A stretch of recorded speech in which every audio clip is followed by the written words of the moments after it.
is Fred DiMercurio, and I own Mr. D's Construction. We've been servicing Wayne and Pike County of Northeast Pennsylvania since 1979. There's a couple of things that I can't show you on this slideshow, but I'd like to go over and tell you about our business. I believe one of the most important things about a business is how you run your bookkeeping. If you know where you stand and how much you spent and how much you earned, you'll have an idea of how much you made. So bookkeeping is very important. If it wasn't for my wife Kathy and her bookkeeping skills, or should I say math skills, I don't believe my business would be as successful as it is today. She deals with checking accounts, payroll, taxes, insurance for your trucks, liability, workman's comp, health insurance. All of this is considered overhead, and if you don't know what your overhead is, you won't know how much to add on to the cost of a job. There's another thing I'd like to go over, and that has to do with green. That's energy efficient homes, products that are recycled, so that we have a safer environment for our next generation and years to come.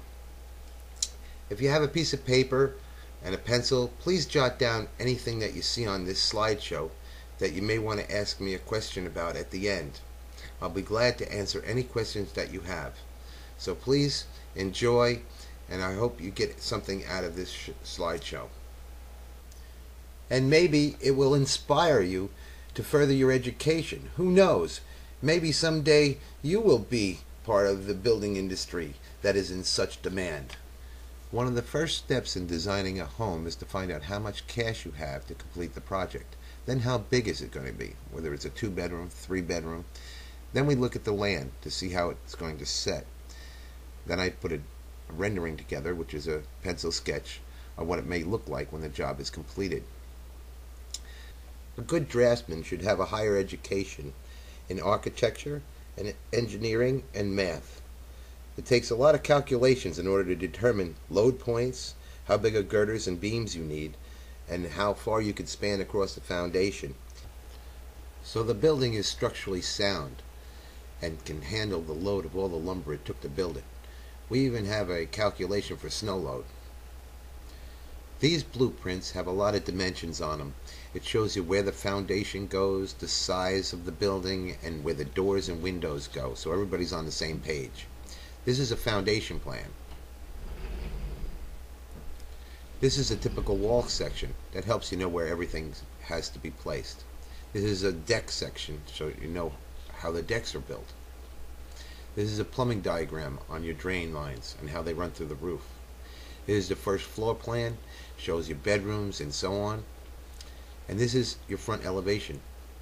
Then we have the sides and rear elevations as well. And the kitchen layout, so you know what cabinets are going to be used. A parts list is generated from the blueprints and is priced out, so we know exactly what it's going to cost us in materials. We draw up site plans so that the township knows exactly where we plan to put the home, the septic system, the well, and the driveway.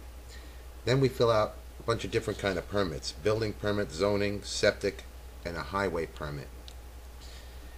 Before we put any lumber on the lot, we have to then provide the township with a certified survey, as built survey they called it, so that they know that we did build the house exactly where we planned to. Building a home requires math skills as well, whether it's just basic math, geometry, algebra, and so on.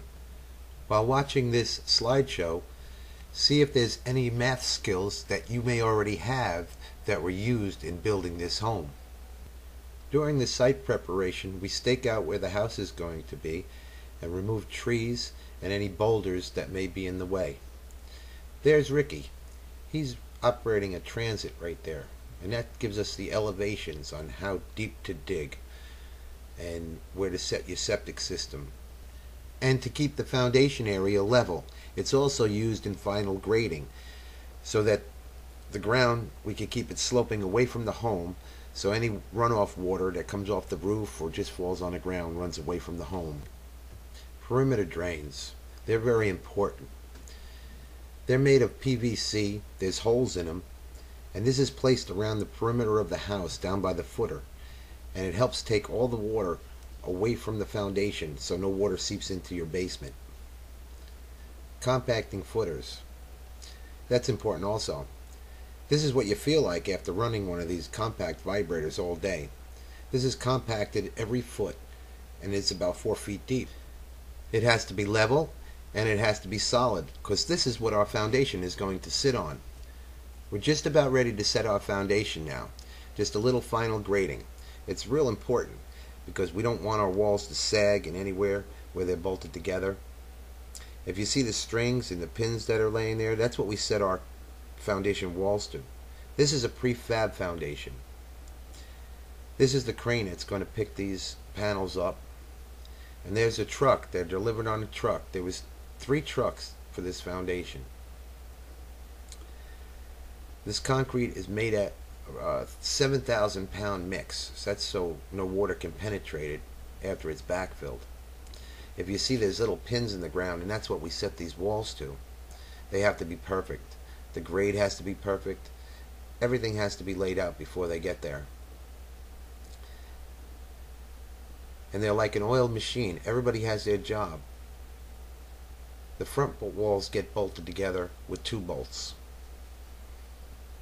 Now we're moving around towards the back of the house in a minute, to the big walls. There's the first big wall. In a little while you'll see a jog in the foundation, and that helps prevent, after it's backfilled, that it doesn't push the wall in or collapse the back of the house. There's the jog right there.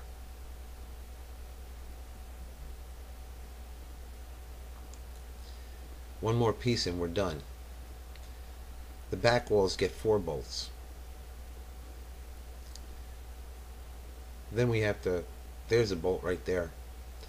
Then we have to cut out the doorways, the man door and the garage door. There you have it. The foundation's done. Now we move on to the concrete slab. First we lay out plastic. That's a vapor barrier, so no moisture comes up through the floor. That cement truck can only reach in so far, so we put an extension on there. I don't know if you can see it, so we can reach the back of the building. And then you jitterbug. That's called so you get the stones down.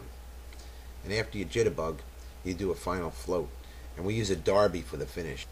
Now we're ready to start framing. First, the delivery of lumber comes. The first thing that goes on the home are the plates. They're glued down and bolted. They're also made out of pressure-treated lumber. There's my honey. Hi, honey. If you look at the green piece of wood that's there between the white wood and the foundation, that's pressure-treated lumber. That's to keep anything from rotting. There's our box. It's finally on. And now we start framing our first floor. Most of our walls are prefab walls. We build them right there on site. So we have panels. Then Tyvek is put on. They're all nailed together with air nails. If you can see, the rakes were there. And everybody has to pitch in order to get this place going and get it done quickly. Those are wall jacks. We use them to lift walls that we can't lift by hand. But then everybody has to still pitch in at the end and hold them up.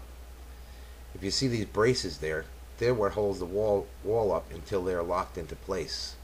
After they're plumb, then we nail them and they keep them standing. Then we remove those boards on the outside. That's the Tyvek that I talked about being green. It helps wind from coming into the house. Thank you for watching Ground Up Part 1. Hope you enjoyed it. To see this home finished, please check out Ground Up Part 2. I know you will enjoy that as well. Have a great day. Bye for now.